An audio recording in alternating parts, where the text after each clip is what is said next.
আমি ওই সময় ব্যাপক টিউশনি করতাম, ব্যাপক টিউশনি। কেন ছেড়ে দিয়েছি সেটা বলি, কেন কোচিং সেন্টার ছেড়ে দিলাম, কেন আমি আমার কোচিং বন্ধ করে দিয়েছিলাম সেই গল্পটা বলি। আমার এক স্টুডেন্ট ছিল, অনেক স্টুডেন্ট ছিল, একটা স্টুডেন্টের কারণে খুব রাগ করছিলাম আর কি। রাগের কথাটা শেয়ার করি। আমার কোচিং থেকে পাশ করে সবাই বিভিন্ন বিশ্ববিদ্যালয়ে ভর্তি হতো, ইঞ্জিনিয়ারিং, মেডিকেল, বিভিন্ন পাবলিক ইউনিভার্সিটি, প্রাইভেট ইউনিভার্সিটি, বিভিন্ন জায়গায় ভর্তি হতো। তো ভর্তি হওয়ার পর আমাকে ফোন করে বলতো, স্যার আমি অমুক জায়গায় চান্স পাইছি, দোয়া করবেন স্যার। আমার অনেক ভালো লাগতো। আর নিজের স্টুডেন্ট কোথাও চান্স পেলে এত খুশি লাগে, মনে হয় আমি চান্স পাইছি, ওরকম মনে হয়। তা আমার এক স্টুডেন্ট চান্স পাইছিল বুয়েটে ইলেকট্রিক্যালে চান্স পাইছিল। এই ছেলেটাকে আমি অনেক স্নেহ করতাম, ভালোবাসতাম, ছোট ভাইয়ের মতো। সে আমাকে খবর দেয় নাই। তো ভাবলাম ছোট মানুষ খবর দিতে ভুলে গেছে, আমিই ফোন করি। আমি ফোন করলাম, ফোন করে ওকে কংগ্রাচুলেট করলাম।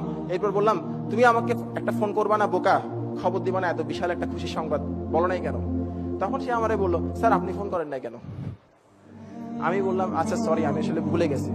আমাকে বলে, স্যার ইটস ওকে, অসুবিধা নাই। তো আমি, আচ্ছা আচ্ছা, তো তুমি একদিন কোচিং এ আসো, তোমাকে একটু মিষ্টি মুখ করাই, তুমি এত কষ্ট করছো, চান্স পাইছো। বলে, স্যার আমি আসলে একটু ব্যস্ত আছি, আমি সময় পেলে আসবো স্যার। আরে ও আচ্ছা, সমস্যা নাই স্যার, আমি আসবো, সময় পেলে আসবো স্যার। আচ্ছা ঠিক আছে ঠিক আছে, থ্যাংক ইউ, ভালো করে পড়ো। বলে, স্যার একটা বুদ্ধি দিই আপনাকে। আরে হ্যাঁ বলো। বলে, স্যার আপনার কোচিং থেকে এবার ভালো ভালো জায়গায় চান্স পাইছে, অনেক জায়গায়, আপনি মনে হয় খবরও রাখেন নাই। বলে, না আমি কিছু কিছু খবর জানি। বলে, স্যার আপনি এরকম ক্লাস হলে তো কোচিং চালাতে পারবেন না, আমাকে বলতেছে। আরে কি রে ভাই, এইভাবে কথা বলে কেন? তো আমি বললাম, স্যার বলে কি, স্যার একটা কাজ করেন, যারা যারা বিভিন্ন জায়গায় চান্স পাইছে সবাইকে ডাকেন, একটা ছবি তুলেন স্যার, সবার থেকে একটা প্রোফাইল সংগ্রহ করেন, একটা মতামত সংগ্রহ করেন। এরপর স্যার লিফলেট ছাড়েন। লিফলেট না ছাড়লে স্যার স্টুডেন্ট পাবেন না, আমরা হেল্প করবো স্যার। আপনি লিফলেট ছাড়লে আপনার ফাইন্যান্সিয়ালি আপনি অনেক গেনার হবেন স্যার, যেহেতু আপনি এটাই করতেছেন। তখন আমার কাছে মনে হচ্ছিল কেউ একজন আমার গালের মধ্যে ঠাস ঠাস করে জল লাগাই দিছে। আমি কাকে পড়াইছি? আমার এটা মনে হচ্ছিল শিক্ষক অনেক বড় জিনিস, কাকে পড়াইছি আমি? আমার চোখ দিয়ে টপ টপ পানি পড়ছিল, ওর পক্ষে দেখা সম্ভব ছিল না। তখন আমি সিদ্ধান্ত নিলাম, যাদেরকে পড়াচ্ছি তারা বড় হয়ে আমাকে কতটুকু ভালোবাসবে, কতটুকু মনে রাখবে, কিংবা এই ধরনের অকৃতজ্ঞ আচরণ করবে কিনা।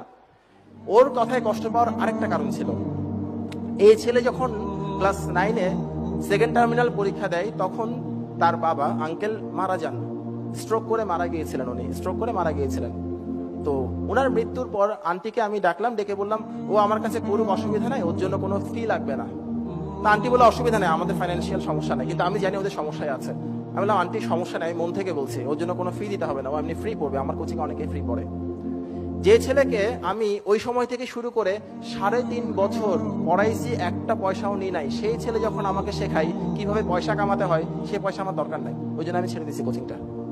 আরেকটা ঘটনা ঘটছিল, আমি যখন পড়াচ্ছি আমার ডিগ্রি কমপ্লিট করতেছে না, তখন আমার স্টুডেন্টের গার্ডিয়ানরা বাইরে গিয়ে বিভিন্ন কথা বলতো, যে স্যার তো শুধু মাস্টারি করতেছে, কোনো মাস্টারি হচ্ছে বা শিক্ষকতা হচ্ছে আমাদের সব সমাজে সবচাইতে সম্মানিত, একই সঙ্গে স্যাডলি অসম্মানিত পেশা।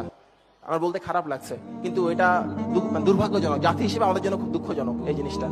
তো এখন স্টুডেন্টের গার্ডিয়ানরা বাইরে বলতো, স্যার ওদের সারা জীবন মাস্টারি করে কাটাই দিবে, আসলে ইঞ্জিনিয়ারিং স্যারের ব্রেনে কুলাচ্ছে না, ওই জন্য স্যার ডিগ্রিটা কমপ্লিট করতেছে না, এই কথাগুলো বলতো। আবার অনেকে বলতো, আসলে স্যারের পক্ষে এর চাইতে ভালো কিছু করা সম্ভব না, ওই জন্যই আমাদের ছেলে মেয়েকে পড়াচ্ছে।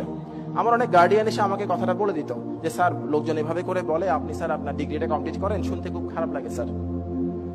এই পৃথিবীতে সেই কাজটা করাই সবচাইতে আনন্দের, যে কাজটা অন্যরা বলে আপনি করতে পারবেন না, যদি কখনো সেই কাজটাই করে দেখান আপনার অনেক ভালো লাগবে। আমি সেই কাজটা করার জন্য ছেড়ে দিছি, আর কোনো কিছুই না।